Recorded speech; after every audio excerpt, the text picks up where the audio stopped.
A global conference to save the world's oceans kicked off on Thursday in Panama with urgent calls to adopt an international protection treaty, along with billions of dollars in US and EU pledges for research, monitoring and conservation. Political and business leaders, environmental activists and academics at the two-day conference are grappling with how to address a multitude of threats facing the oceans, from climate change and pollution to overfishing and mining.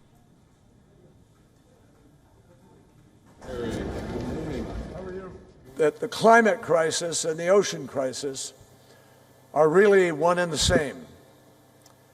We cannot fully address one without the other.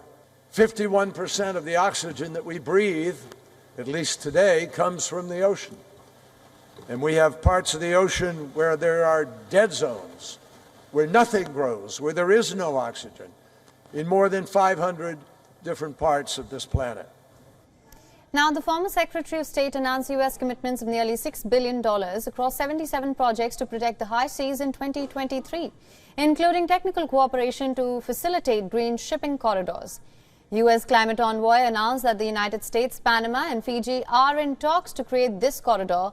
These would be reserved for low-carbon or zero-carbon vessels. According to experts, it will also combat illegal catches and overfishing.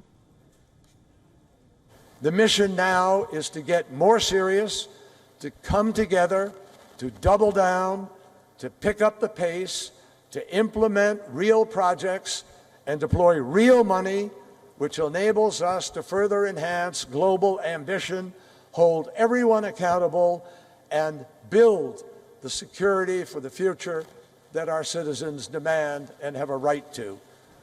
In a similar spirit, the European Union announced that it would dedicate some $865 million to ocean-related projects this year.